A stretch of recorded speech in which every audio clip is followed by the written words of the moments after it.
Ask a guy about a scar, and you're most likely going to get a story. You know the stories.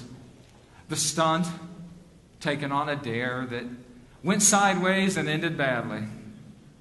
Or how about this one? The successful recovery after a bad car accident. Or there's always this one that ends with this line, "Yeah, I was pretty messed up, but you should have seen the other guy." Those are scar stories. And you know, life will scar you, but it's worth it. Life is about taking things like that on the chin and keeping on. You see, scars are outward signs of an inward conviction, an inward healing, an inward dedication to overcoming and making life worth it. You know, a lot of scar stories are kind of like that old Timex watch commercial. You know, takes a licking and keeps on ticking. Life is like that. You have to take a licking and keep on ticking. Let's see if this thing will work. There we go. Back one. You know, our culture believes in this so much that it even has a nursery story that tells that point. You know, we only put the most important messages in nursery stories. And of course, the Velveteen Rabbit is about how the skin horse gets the Velveteen Rabbit to believe that you're not really real until all your fur's been rubbed off in the rough and tumble of relationships in this life. That's the story of that nursery rhyme. That yes, scars will happen, but it's part of life. I have a scar story. It's about my youngest son and me. One fall afternoon, we went to the park. It was a typical fall afternoon. It was actually Halloween, and it was overcast, and the park was covered with leaf litter and a lot of damp leaf litter. So anyway, in the course of the day, we're playing tag, and I'm chasing him, and I proceed to chase him up a slide with my feet very wet from the leaf litter. So go ahead, insert stock cartoon image here. The joke tells itself. Wheels churning. I not only am going nowhere, I start to go backwards down the slide. And I get to the end of the slide, and my right leg, still churning, whacks the end of the slide so hard that I end up with a 3-inch gash in my shin. So, in pursuit of my son, I scarred myself for life. And I came to see that, you know, when I look at that scar, it reminds me of that day. Now, when my son looks at that scar, he remembers something goofy I said about scaring the trick-or-treaters that night with my bloody leg. Typical boy, he thought that was cool. But me, I see that scar almost every day, and I think about that day with my son, but as I get older, I start to think about, you know, I'm scarred for life. That's going to be with me till the day I die. So sometimes I imagine myself at the end of my days, on my deathbed, sharing a smile with my son about the day that I chased him so hard that I scarred myself for life. Life will do that to you, but it's worth it. It is worth it. Life challenges us. The web of relationships is such that will happen. As I've gotten older, I've started to reflect on the impact of different relationships on my life, and I've started to recognize that, you know, I'm not getting any younger, and, you know, friends move away, mentors depart, elderly, family start to die off, and I don't like it. I don't like that part of life. And I've started to build up some scars. And I've recognized, you know, those scars, again, are signs at once, both of the blessing of that relationship and the pain of that loss. So what are we supposed to do with this loss that comes naturally as a part of life? Like the Velveteen Rabbit, life will scar you.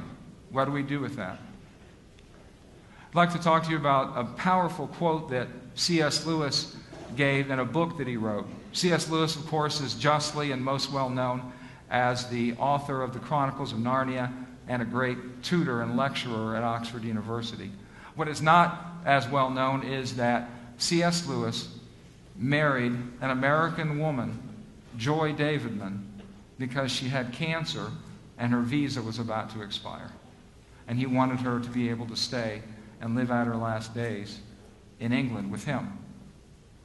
As a result of the loss that he experienced after she passed, he started a journal, and that journal became a great book called A Grief Observed. What Lewis shared in that book was this powerful statement: all our relationships will end in grief and loss.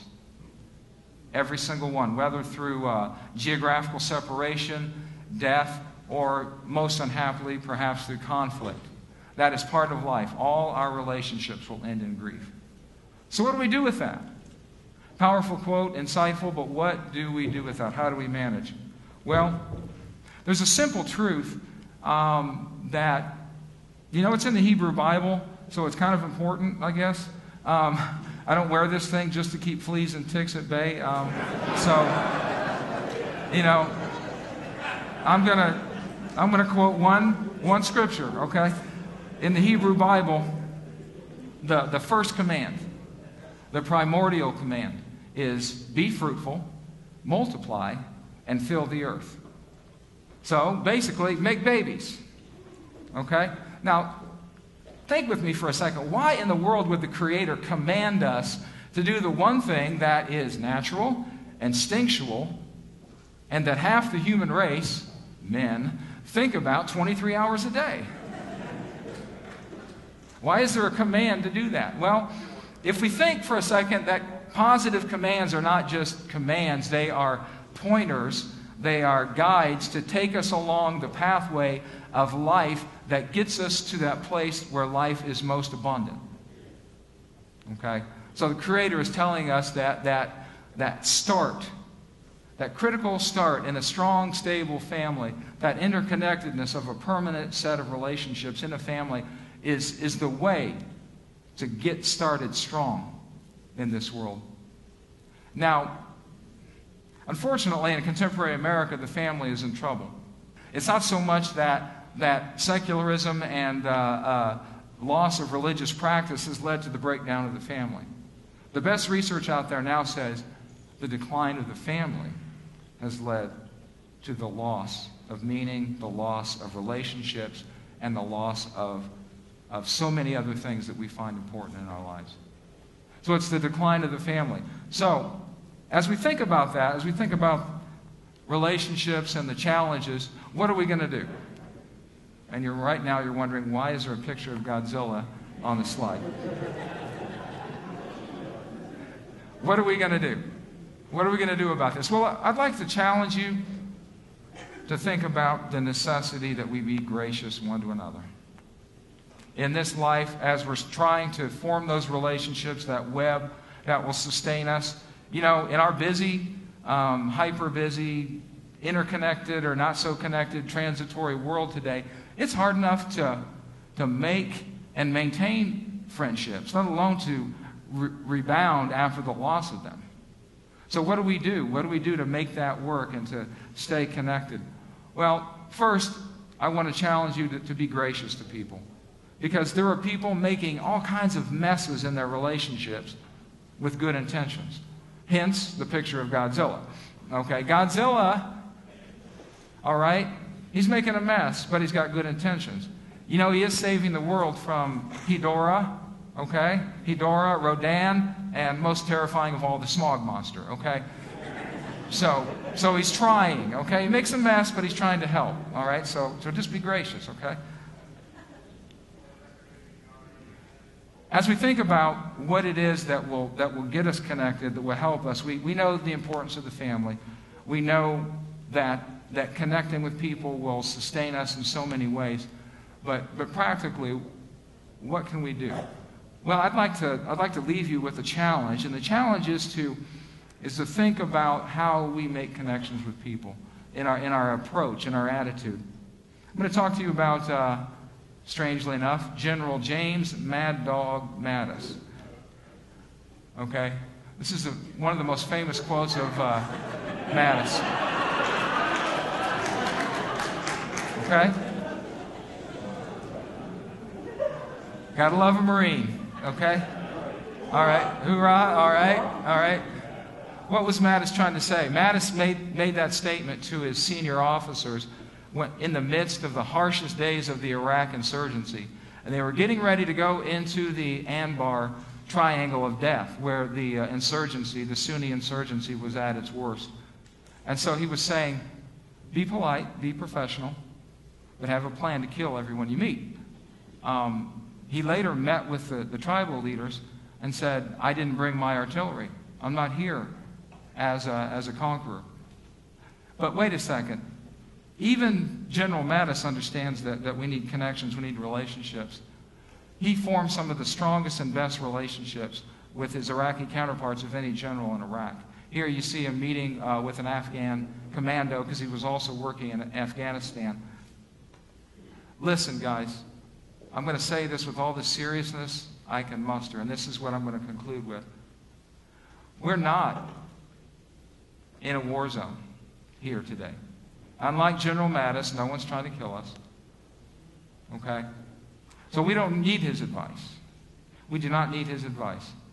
He saw even the need to reach out, to connect, to bridge those divides. So I want to leave you with this statement. There are no enemies here today. Just people that are on the journey to being wounded healers. People who are able to help and heal others, not in spite of their suffering, but because they have suffered. And they're able to do that because they've turned General Mattis's advice on its head. And instead, beam with all the beauty of light in the world. Instead, be wise, be cautious, but have a plan to befriend everyone you meet. May God bless you on this journey called life. Thank you.